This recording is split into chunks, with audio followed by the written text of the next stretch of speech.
Magandang umaga po sa ating lahat. Naririnig po tayo sa ika-4 na linggo. Tama? Alos sa buwan na tayo ngayon nagde-lecture. Ipo po tayo para manalangin. Panginoon, bigyan mo kami ng liwanag ng isip. Buksan mo ang aming puso para tanggapin ang aral na manggagaling sa iyo sa pamamagitan ng pagbasa at pagkulay-kulay ng mga salubin mo mula sa Biblia. Amen. Amen po. Kung Katoliko kayo, sign of the cross na lang kayo. Kung hindi naman po, matawag dito. Okay lang. So, magandang umaga po sa ating lahat. Maaga kayo, hindi kayo nagpasundo.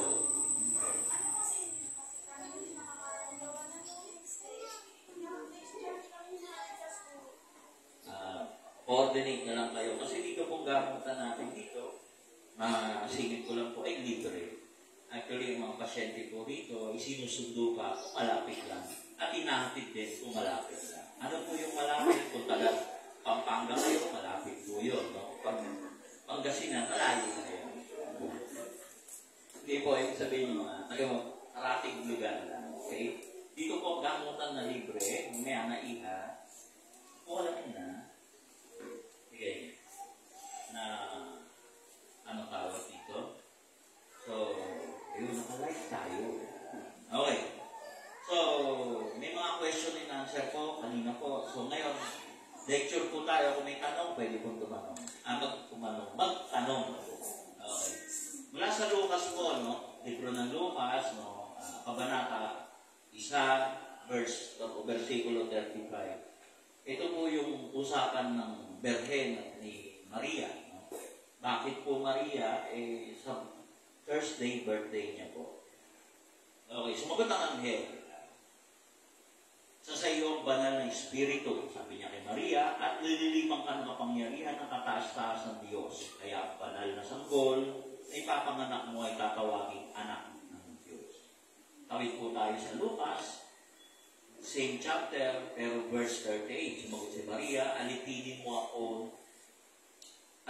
ako ng Panginoon, sabi niya sa anghel. Mangyayari nawa sa akin ang mga sinabi ninyo.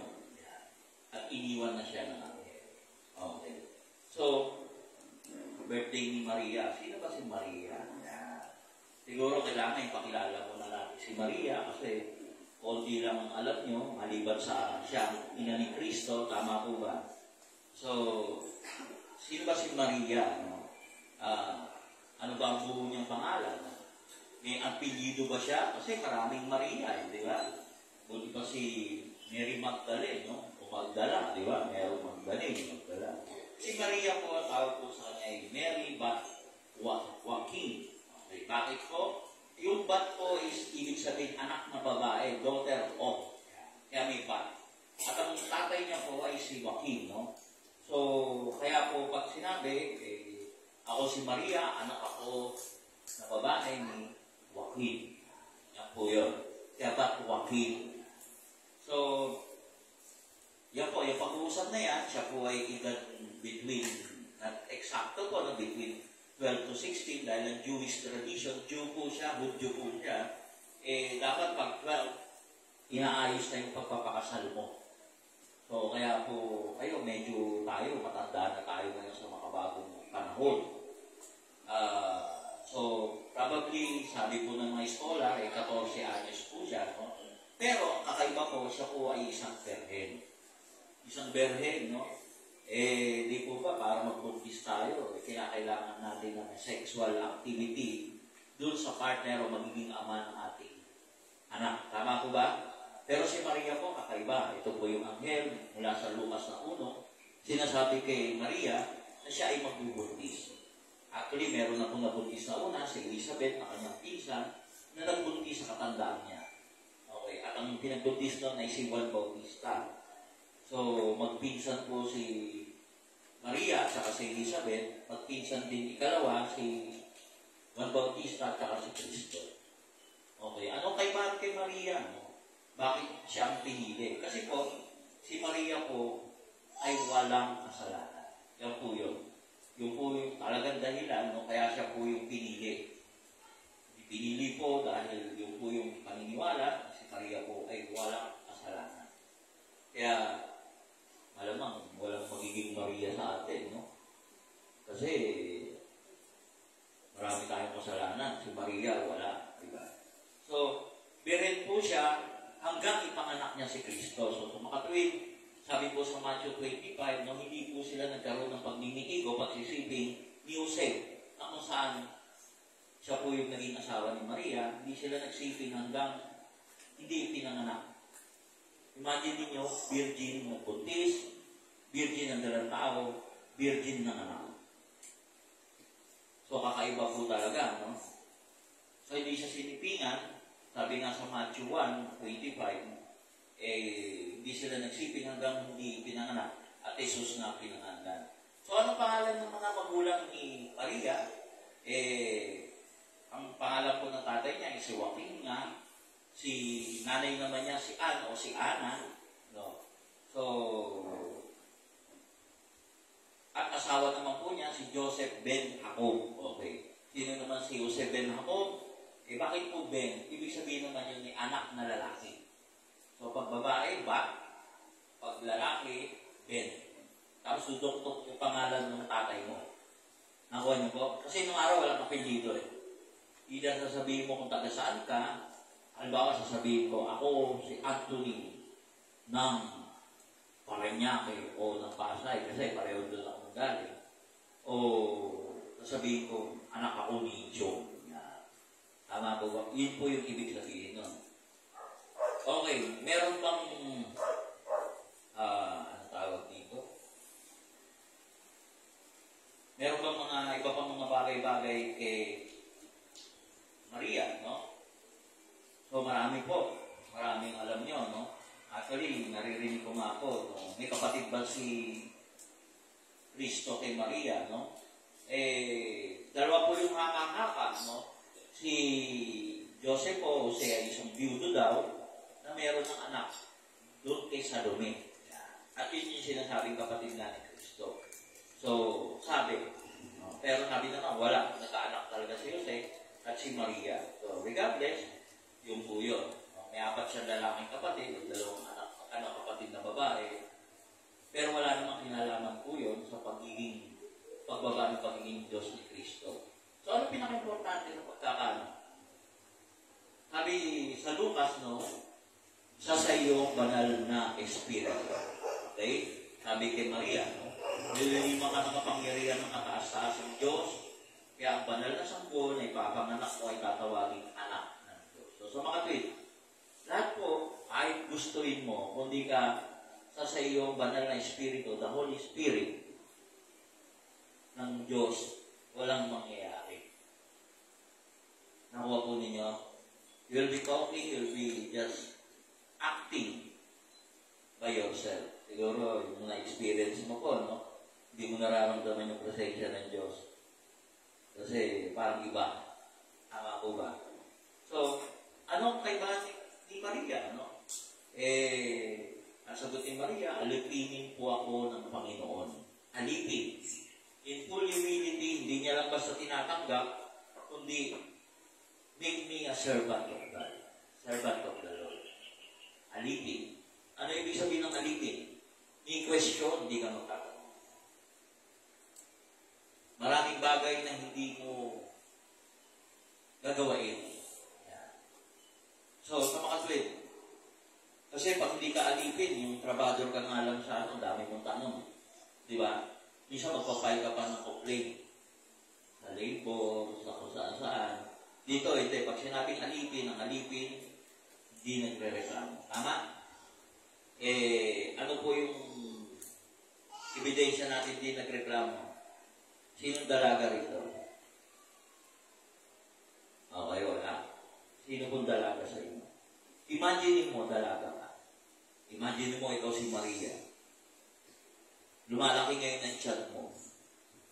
Pero, wala ka namang sex. Wala ka namang boyfriend. Wala kang asawa. So, ikaw magiging tangkulan ng marites. Tama? Yung mga marites ngayon, meron na rin yung unang panahon. Alam niyo po ba yun? At pag ikaw naging tangkulan ng marites, noong panahon ni Maria, na lumalaki ang tiyan, ibabatuin po siya. Parurusahan siya ng kamatayan sa mamamagitan ng pagbato sa plaza. Alam niyo po ba yun? Kaya dyan po pumapasok si Joseph, na kailangan pakasalan niya si Maria bago lumaki ang kanyang tiyan. Ako po ninyo, ngayon ko ikaw ang dalaga, gugustuhin mo ba yun? Di ba? Pero si Maria po, iba, alipin mo ako, Panginoon. Usually po, based on experience ko po, lahat po ng mga tinatanging ng Diyos, hindi kinu-question ang lahat ng bagay. Tama po? Lalo na, kung makikita ninyo, marami kayong question na hindi ninyo kaya sagutin. Halimbawa, sa gamutan, sa doktor, may bayad. Sa ospital, may bayad. Sa ibang magagamot, may bayad. Dito, kaya nyo bang intindihin bakit wala akong bayad? Sa loob ng 24 na taon. Kaya nyo ba intindihin? Marami sa inyo, hindi maintindihan. Kahit nababasa nyo ang dahilan, nasa baba. Ginagawa po namin ito for the glory of God and service to God. Kasi habang nagsiservisyo po kami sa tao, then you will feel the glory of God. Sa gitna ng kahirapan, ito, meron si Raulong manggagamot sa Paranaque na kung saan ang gagamot ng libre. For the glory of God. Alam niyo po ba yun? So, yun yun. Si Maria, alipin mo ako, mangyari nawa sa akin ang mga sinabi ninyo at iniwan siya ng anghel. Sa Biblia po, ako, masama ilagay ka lang sa Biblia, yung may salita ka. Yung salita mong yun. Libo-libong taon na po na pinaniniwalaan at sinasabuhay ng marami. Though yung iba binabasa, hindi naiintindihan. Ano yung mga salita ni Mary? Sa Luke, Book of Luke, o Lucas, chapter 1, sinabi yan, nag-uusap sila, paano mangyayari sa akin to? Sa akong berhen, sinabi yan, sa unahan ko, no? 34 35 yan. So sabi niya, ito ang sagot. Sa iyo ang banal na Espiritu. Sabi kasi ng anghel, mabubuntis ka. Sabi niya, paano mangyayari yun? Yun ang statement ni Maria sa 34. Sabi niya sa Luke, sa 38, itisin na nga. No? Ako'y alipin ng Panginoon, alipinin mo ako, mangyari na ba sa akin ang sinabi. So tinatanggap niya ng buong buo, hindi lamang isip, hindi lamang puso, kundi buong kaluluwa. Okay. So, pag ganyan po tinanggap natin, sa iyo ang banal na Espiritu. Pwede ba siya tumanggi? Pwede naman. Pwede naman siya tumanggi. Kung matapos yan sabihin na ganyan, no? Kaya ang banal na nag-uusap pa sila eh. Sumagot si Maria, alipinin po ako ng Panginoon. Sa'yo sabihin ng Diyos, sabihin ni Maria, ayoko. Talagay ko ba, ipipilit ng Diyos? Ang Diyos po ay kailan nire-respeto ang ating desisyon. Kaya nga po kayo napapariwara eh. Kaya po tayo nagkakaproblema. Sinabi na ng Biblia, sinabi na ng Diyos, sa kanyang mga salita, kung anong tamang desisyon, pero mali pa rin ang ating ginagawa. Tama? Kasi kung sinunod natin yun, wala tayong problema. Tama, mali. Di ba? Sabi na sa inyo, ilayo kayo sa tukso, kukulit ninyo. Nakita nyo may kotse yung kabila, gusto nyo bumili kotse. O ikaw ngayon, nakita mo, nung down payment, bumili ka ng kotse. Pag bidating ng kotse, hindi ka marunong mag-drive. Kukuha ka ng driver. Kung kinuha ng driver, nagtanda-tanda na, ayaw pa magpahinga kung saan ka nagpupuntang beach. Ay, kung gusto mong kotse, hindi ikaw mag-drive. Tapos nakalimutan mo, linggo-linggo, taas pala ng taas yung gasolina, reklamo ka ngayon na reklamo. Samantalang mo, araw pwede ka sumakay. Lalo na ngayon, may libreng sakay. Di ba? Pag nawala yung libreng sakay, may libreng talon. Anong talon ka lang? Tama po ba? Okay. So, si Maria tinanggap ko. Pwede naman hindi tanggapin, pero mabait si Maria. So, sa awit ni Maria, sa Luke din po, no? Book ni Luke, o ni Lucas, chapter 1, may awit si Maria po doon. Excuse me. Nag-uusap po sila ng kanyang pinsan si Elizabeth, no? Dinalaw niya. So, ang tangi po sinasabi niya, ipapuri at kagalakan dahil sa Panginoon na katapagligtas. Sinama rin ko na lang po, inisiyan ko po, pero awit po yun, mga bayo. Pinagpapala ang mga nahihipo ng Panginoon dahil naranasan ninyo at natikman ninyo ang kapangyarihan ng Diyos laban sa kahirapan, laban sa mga kalaban, laban sa mga sakit, laban sa lahat ng mga bagay. Dahil ang Diyos po yan po ang pangako kay Abraham at sa kanyang mga angkan o lipi. Angkan ba kayo ni Abraham? Angkan ba kayo? Hindi. So galing kayo sa unggoy. Aba, hindi kayo kay Abraham, di galing kayo sa unggoy. Sila. Tingin-tingin sa salamin para malaman nyo kung galing kayo kay Abraham. So, ano ang huling salita ni Maria? Apat yan. Ang huling salita po niya ay yung sa punta nila sa kasal. Sawan naman to. No? Sabi ni Maria, no? Kinausap niya si Kristo na ubos na yung mga iinumin niya. Ubos na yung alak. So tayo, pag ubos na yung alak, ang baga na, bili na ng Emperani, Red Horse, ano ba?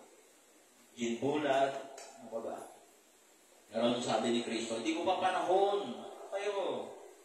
Pero ginawa pa rin ni Kristo ang unang milagro sa Kana, no? Yung kasalan doon. So sa mga tweet, nung sinabihan si Maria ni Kristo na hindi ko pa panahon. So pumunta si Maria sa kanyang mga disipulo at ito yung huling-huling salita niya. Sabi niya sa mga disipulo, gawin ninyo kung ano ang sasabihin niya. Yung statement na pinakahuli po niya ay napaka-symbolic. Doon sinabi niya yun sa mga disipulo, kasi matapos siya kung sabihin yun, sinabi ni Kristo, kunin mo yung mga banga ng tubig. Tapos hindi malaman dahilan, milagro nga ang tawag, yung tubig ay naging alak. At ang pinakamasarap na alak. Sabi nga ng groom, nung kinasal, talagang hinuli niya yung pinakamasarap na alak. Naubos na So naubos na yung mga mumurahin, yung hindi masarap. Yan, siguro matapos ang Emperani, Gin Bilog, Red Horse, nilabas na ngayon yung mga black label o blue label. Ang dami, banga-banga. Okay. So, dyan yung ayaw mo pa ng black, sinabi mo pa talaga. Wala kayong commercial doon. Okay. So, sa mga tweet, ano yung huling salita ni Maria? Gawin ninyo ang sasabihin niyo. Ano ba mga sinabi ni Kristo? Sabi niya, do whatever He, ni Christ, tells you. Ano sinabi ni Kristo sa atin? Sa kanila, kung ano yung ginawa mo sa mga kapatid, ginawa mo sa akin. So kung siningil ka, sinisingil niya si Kristo. Nakuha niyo. Kung lalapit pa si Kristo sa inyo, sisingilin niyo. Kakain sa inyo, sisingilin niyo. Inegosyo kayong karinderya, sisingilin niyo. Nagdadrive ka ng taxi, sisingilin mo. Walang damit, nanglilimahid, bebentahan mo ng second-hand na damit. Hindi, si Kristo yun tama? Pero alam ni Kristo, ang tao mo, pag nakita niya si Kristo yan, lahat ibibigay niya. Pero ano sabi niya? Sabi ni Maria, kung ano yung sinabi niya, gawin niyo. Ano sabi ni Kristo? Kung ano yung ginawa mo sa aba kong kapatid, ginawa niya sa akin sa Panginoon. Yun lang yung pinaka dapat yung tandaan. Wala kay Maria, sundin ninyo lahat ang sinabi ng aking anak. Symbolic po yun, dahil yun na yung huling salita niya. Hindi na siya muling magsasalita sa Biblia. Pero alam niyo bang sa Islam, sa Quran, mas mahaba pa yung banggit kay Maria kaysa sa Bible ng Kristiyano. Alam niyo po ba yun? Trivia lang po. So, kung may question kayo, pwede kayo mag-question. Tama po ba? Sa huling salita na dapat natin taglayin, maliban sa pananampalataya sa Diyos sa pamamagitan ng salita ng anghel na pinarating ng Diyos, tinanggap niya yung hamon at matapos doon, at naging anak niya na si Kristo at nagsimula na ng kanyang ministeryo, yun ang kanyang huling salita. Gawin ninyo kung ano ang kanyang sinasabi. Ano ang kanyang sinabi? Dami niya sinabi. Sa dami niya sinabi, ito yung pwede niyong gawin. Kasi lahat po tayo ginagawa natin para sa Diyos. Hindi naman niya kailangan yun. Kailangan niya bang magpakabait tayo? Hindi niya kailangan yung kailangan natin. Kasi pag tayo mabait, natutuwa ang ating magulang, natutuwa ang ating asawa, natutuwa ang ating mga anak, natutuwa ang ating kapitbahay, natutuwa ang komunidad, natutuwa ang pulis, walang gulo, barangay, natutuwa ang lahat. Kung tayo yung mabait, tama? So, sinong nagiging mabuti? Ikaw, hindi ang Diyos. Dahil ang Diyos sadya ng maayos at matuwid. Tama po? Nawa niyo? Matutulungan mo ba? Sige po. Yung sinabi ba ni Jesus na kung ano ang ginawa mo sa iyong kapatid ay ginawa mo sa Diyos, nakalagay din ba sa Quran? Ay, hindi ko po alam. Re-review ko yung Quran. Pero sa Quran kasi kinikilala si Kristo bilang isang propeta. Pero nando rin si Kristo, katulad ni Maria. Pero muna natin masyado guluhin po kasi kailangan magbanggit ako ng Quran, because maguguluhan tayo. Birthday ni Maria, center po yan ng Kristyanismo. Okay? Kasi kahit mga Kristyano po, born again, mga iba pang sekta, ay hindi naniniwala sa kapangyarihan at medyo hindi po sila, asiwa sila sa ginagawa ng mga Katoliko na pagtaas kay Maria. Ako po, buong buhay ko na po, nabuhay po ako with Maria kasi wala akong nanay. Kaya bata pa ako, nagsusumbong ako kay Maria. So, sumbong lang ako ng sumbong. Hindi ko alam kung nadidilig niya ako. Hindi naman siya nakikipag-usap. Basta sumbong lang ako ng sumbong. Okay? So, awa ng Diyos, ako naman po ay umunlad. So, palatandaan na ako'y dinidinig. Tama? Yung po. Okay? So, sino ba yung mga abang? Yan po yung mga kapuspala, yan po yung mga disinwerte sa buhay, di ba? Yan po yung hindi mapagsamantala, yan po yung mga karapat-dapat tulungan. Okay?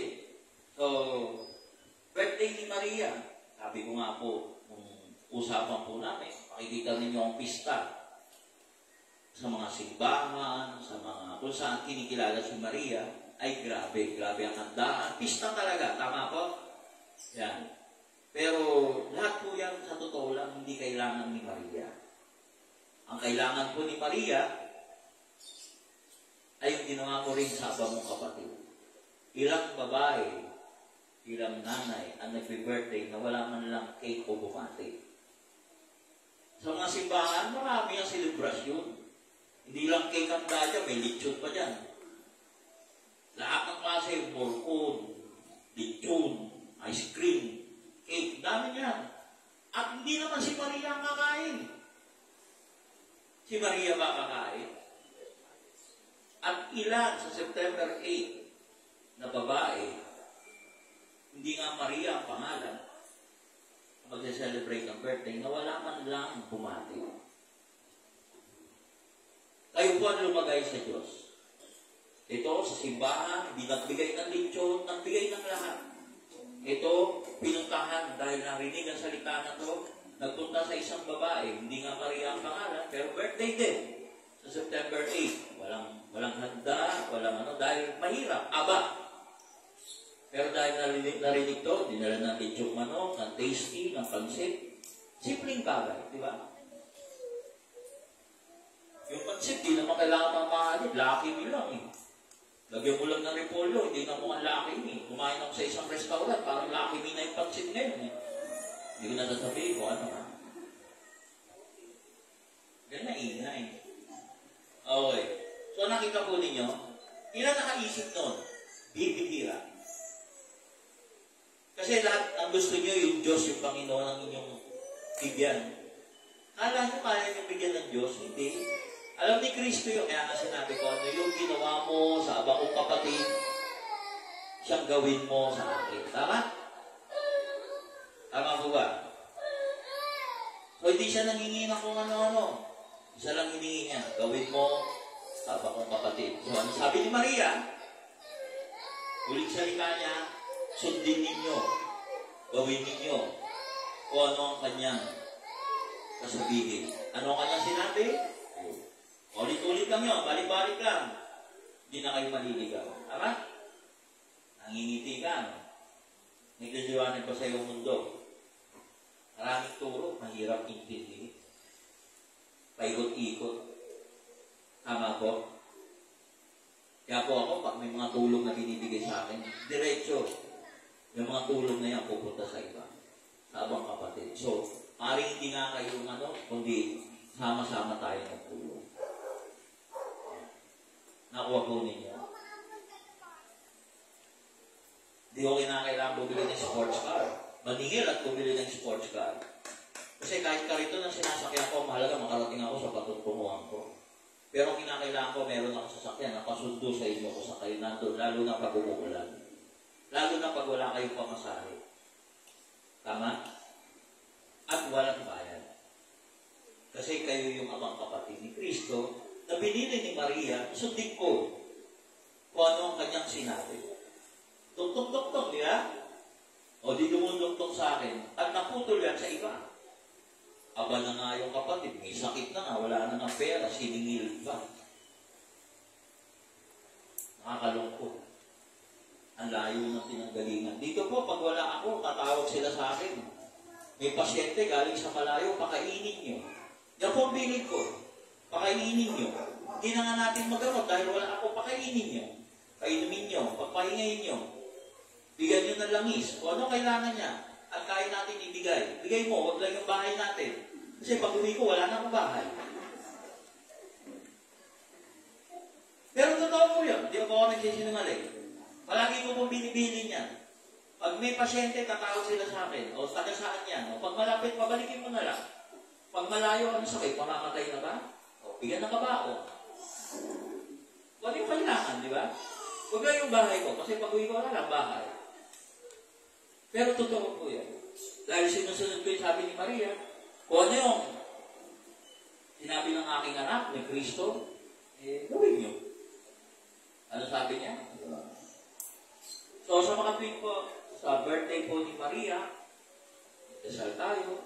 Hindi para kay Maria, hindi para sa ating kapwa. Dahil hindi naman sinabi ni Maria, magdasal kayo para sa akin. Nagdadasal tayo through the help of Maria para sa ikabubuti ng iba. Tama po ba? So, okay na kayo. So, birthday ni Maria. Sa Thursday. O, sino may birthday? Sa amin. Sino si Mary Ida? Sino? So, wala na. Kinuha na ni Lord. So, ayan, marami may birthday ka. Pero karamihan dito, mayaman-yaman na to Oh. Ayan. So, sa mga tweet, sana po maisip natin. Makinig kayo, makinig kayo maigi. Ulitin ko po, dito nyo lang malalaman. Walang pangangailangan ng Panginoon sa atin. Maupo na po kayo dyan. Huwag kung saan nyo gusto, kasi pag kung saan nyo gusto, magugulo tayo lahat. Tama ba? Okay. So, tayo po'y naka-live. So, mapapanood kayo, mapapakinggan kayo. Kung magulo kayo, bahala kayo. So, may tanong ba? Wala silang tanong ba? Pray over. Ha? Mga pray over. Pray over. Okay, makilala ko. May tanong? Wala? So, sa birthday ni Maria, hanap kayo ng abang kapatid ni Kristo na mumukha o sisimbolo kay Maria na may birthday. Hindi masama mag-celebrate sa simbahan, maganda ang mga grupo ng mga Marian, which happen to be ako po, maka-Marian ako, kaya nakita nyo, dami ko palang Maria, no? Ayan. Ito po, replica po niya yan. Yan po yung dinadala namin pag nihiling ako sa ibang lugar. Hindi ko kasi nilalabas po yung Mariang nandyan. Ganun din naman sa lahat po ng mga simbahan. Hindi nilalabas yung phone na nasa gitna. Replica po yung nilalabas. Okay. So, sana po, pagtutunan natin mahalin yung mga tao, sinunod natin si Kristo, sinunod natin si Maria. Tama? Imagine niyo, isa lang ginawa niyo, tuhog na. Tama po? Okay na yan, mag-celebrate sila, marami ng cake doon. Tama? Marami ng bulaklak doon. Tama ba? Ako mapupunta ng simbahan ng bulaklak, promise. Totoo hindi. Pero yung isang mahirap na kapitbahay niyo, wala akong nagbibigay ng bulaklak to. Pero pag namatay yun, promise, ako lang ng bulaklak kay Mayor. Susunod sa Vice Mayor. Tapos konsihal. Yung galing sa kulinarya, tama? At sa mga kandidato. At darating na yung mga bigla kang mamahalin dahil patay ka na. Tama ba mali? O, hindi naman sinabi ni Kristo eh. Gawin mo pagpatay na yung kapitbahay mo. O yung kapatid ko, hindi. Aba pa lang, aba. Hindi pa namamatay. Naintindihan nyo? O, assignment natin ha, pati po sa mga nakikinig. Napakadaming tao sa mundo. Huwag na tayong hipokrita. Eh, gusto mo magpasikat sa komunidad. Sa simbahan ka nagbigay. Gusto ko. Siya may birthday dito. September. Yan. September, ano ka nanay? Hindi po ako. Ha? 23. Sino ba? 25. 10. Ha? 29. So, happy birthday po. O, batiin niyo na sila. Sabi ko, batiin. Okay. Tama po ba, di ba? Masarap din na mate, no? Pero mas masarap kung may regalo, di ba? Pero dahil malayo pa, tsaka na lang. Sana makita tayo sa birthday niyo. Yan po ay mga mukha ni Maria. Tama? Eh si Maria nasa langit na yun. Hindi naman yung makakain yung mga cake eh. Sino makakain ng cake at mga handa? Ako, yung mga Marian, yung mga taga-simbahan. Ang diabetes ang tataas. Na mga kolesterol ang tataas. Lahat na lang mataas. Yung mahirap po, lahat mababa. Mababa, lahat mababa. Wala nakain eh. Wala nga handa. Sana sa araw na ito, sa year 2022, maraming Maria. Hindi lang si Maria na ina ng Diyos ang magkaroon ng kasaganang celebration. Tama po? Ang isang may pera, ang litsong manok ay araw-araw nilang ulam yun. Tama? Litsong baboy, yun, celebration. Pero sa isang mahirap po, ang litsong manok na buo. Kasi araw-araw meron yung Jollibee sa kanto. Yung anong tawag doon? KFC? Hindi, KFC yung tawag. Kanto fried chicken. Alam mo ha? Yung pira-piraso, yung cake sila, yung pagkain mo, puro harina. Mabuto ba? Pero mura. Pwede ka nakakain ng buo. Pag may okasyon. Yeah? Kailang birthday mo? Tapos na eh. Sana buhay ka pa sa July next year. Nakita po natin, this is a special edition for Mama Mary. Sana po, marami tayong Maria na marigaluhan ng kasiyahan. Happy birthday. Wala yung isa. Kinuha na ni Maria. Wala. Ando ka nila eh. Hindi ko ito Maria mo. Nanay, kung puti ko, happy birthday ko mula sa aking puso.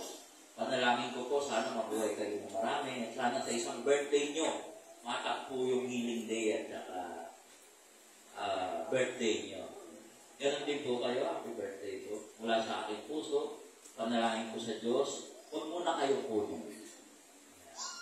Kasi masaya sa mundo. Ganun din po kayo, maligayang kaarawan sa darating ninyong kaarawan. Sana po, maging mayaman kayo. Kasi bata ka pa eh, si nanay, di mo na kailangan maging mayaman. Kailangan mo maging masaya. Tama? Dahil ikaw palaboy-laboy, lumampas na yung oras mo. Nagpunta. Tama ba nanay? Siya po bata pa eh, kaya kayamanan ang aking panalangin para marami siyang magkasusan at katulungan. At sa iyo naman, wala. Sana lahat, bata ka ba eh.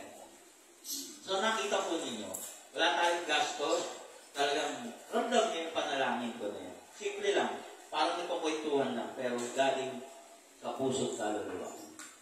Kasi kayo ang mukha ni Maria. Nakuha po ninyo. Sana po tayong lahat po, birthday po ni Maria, September 8, Thursday, hanapin natin ang mga Mariang buhay sa ating paligid, kung tayo lumayo. Minsan lumalapit sila. Who knows? Nagpapanggap lang silang tao. Pero yung pala sila yung totoong Maria na ina ng Diyos. Maraming salamat po. At yung ulang po natin ang ating ulo. Panginoon, sa aming pagpakapumbaba, pinabati po namin na maligayang kaarawan ang ina ng ating Panginoong Diyos sa Kristo. Mama Mary, happy birthday. Sana po mahanap namin ang mga Mariang buhay na kailangan ng pagbati, ng buong buo, ng sinseridad at pagmamahal sa mundo. Maraming salamat, Panginoon, sa